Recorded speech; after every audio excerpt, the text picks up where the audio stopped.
Right, yes, hello all, welcome, here we go. So yeah, 3 Sinclair C5s, all different motor powers, all different speeds. And yeah, this afternoon's just been a case of test driving these Sinclairs and tuning them up ready so that they're ready for next Saturday's Bournemouth Sinclair C5 cruise. For anyone who wants to come along, they're very, very welcome to. We might have 2 Sinclairs, we might have 10, who knows how many will turn up. But yes, here we go. First up is John's 12-volt Sinclair C5. This one here had the broken brown gearbox on it, so I'd imagine the guy just used it, it snapped, and then it just didn't have any use because the motor is quick. It's absolutely lovely. Obviously it's been rebuilt, etc. as well. Metal gearbox, upgraded disc brakes from Neil on the front, which his latest ones are amazing with the brand new sort of modern bearings in the actual alloy wheel. They're lovely, lovely. And Neil's rear disc brake kit. Metal gearbox. There's no thermistor connector in the middle of the motor because that was faulty, so I did have to remove that. John knows about that. But yeah, just been out for a 30-minute test drive and it's absolutely lovely. So that's that one. We assume that's good. Next up, this one here is the Chaz twin motor, which as you can clearly see there. So yeah, been out and about on there for about 20 minutes just to double check that is absolutely fine. That's probably the one I'm going to use myself next weekend on the Sinclair C5 cruise, because I'm quite keen just to take it out and to see how it operates, you know, under 8 miles of distance. Hopefully it's fine, but I can't see any reason why it won't be. So I think that's sweet, that's lovely.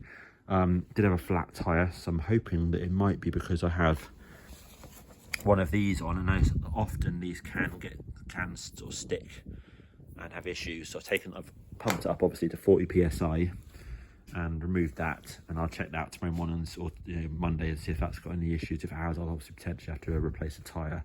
Otherwise it's in very good condition, and it's a white boot for it there, so pleased with that one there. This one here is my 24-volt Sinclair C5, which is work in progress. So again, I went out on this one here for about 25 minutes today, absolutely basically caning it like 20 miles per hour, 22 miles per hour, just to generate the heat in it, to check how things were, bed in the brakes, if the motor and the speed controller is overheating and reliable, and all that sort of setup, you know. A few observations I've noticed which I will be fixing in a minute. First of all, the indicator switch, of course, is on the right hand side, and it's no good on the right hand side because the twist throttle is there. So if you're planning on actually using the indicator switch, then it needs to be on the left hand side, because of course you go around a bend, and of course naturally you need to accelerate rather than sort of faff around. Well, I know it's not much of a faff around, but rather than cancelling the indicator whilst you're going sort of slowly around a bend and losing all your momentum, you know. Therefore the indicator switch needs to be on the left hand side for optimal usage. Doesn't really matter which side the light switch is on or the ignition switch. Don't really think it matters particularly for that. I think if I was building from scratch, I'd do lights and indicators and then ignition on this one. However, and then of course I'd potentially then move the cut-off switch to this side here, so it's on the same side. But for me, because of course I've done all the wiring to length, I'm leaving the ignition here with the indicators underneath it. That way the ignition is all on the same sort of side as this, as a cut-off, and then I have the light switch on that side.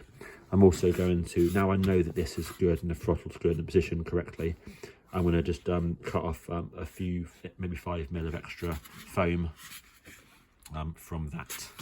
That'll sit nicely. Then I put my cable ties around it. Now I know it tracks nice and straight. I use cable ties because I put this Sinclair C5 on the roof rack of my car, and obviously I don't want that piece there blowing off, basically. It's very, very heavy, I will say though, with the 2 lead acids I mentioned before.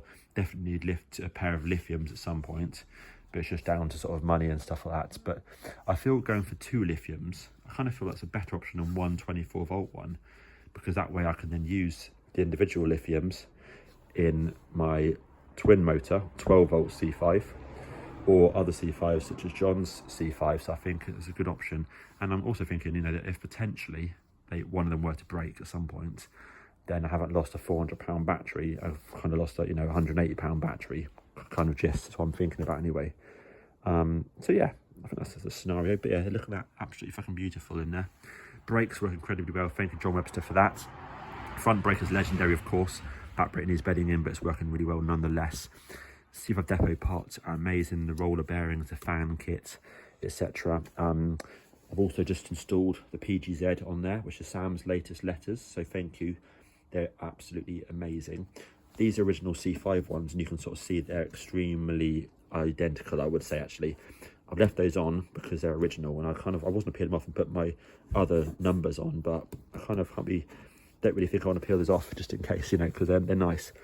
Yeah, and tonight I'm basically going to move this indicator wire to that side, which I think realistically will entail me having to take it off and then lengthen those wires, because I had a bit of a look, and you know, it looks like it's about 6 inches too short.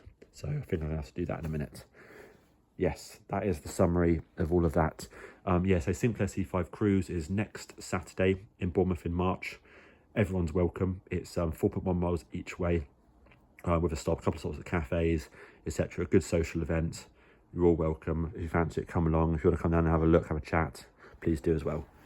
Great, and all the information for that is on Facebook. Just search Facebook, and then type in like Sinclair C5, you know, in the events tab. Cool, cheers. Yeah, and here we go, just out on the Chaz Twin Sinclair. And honestly, it's a really good C5. And I definitely think actually I need to have the battery monitor in there, the one from 4QD, similar to what I've got mounted in the 24 volt C5. So I think, you know, having something lit up would be good. Now I do need to do actually some adjustments to one of the brakes, because they're not super good. So I'm gonna get them now and do a little bit of fine tuning.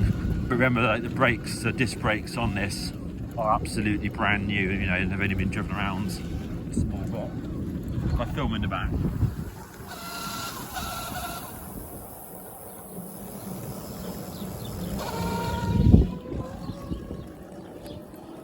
Yeah, the front one's good actually. Back one just needs bedding in. If I put the camera down here, ready for the power.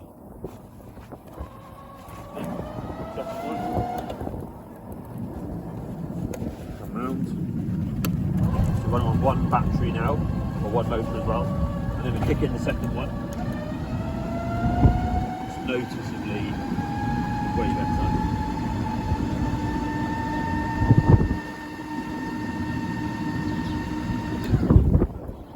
I will say actually that going at this particular speed, wherever the speed is, I think I might have checked, I think it might be like 14, 15 miles per hour. That sort of speed just feels like a sensible speed for a Sinclair C5. So yeah, I'm very, very pleased with that. So I think that this is the one that I'll be using for the cruise next weekend. Yeah, I'm very, very pleased with that. Absolutely wonderful. Sweet. Now I know actually on the video I mentioned that the back brake wasn't very good.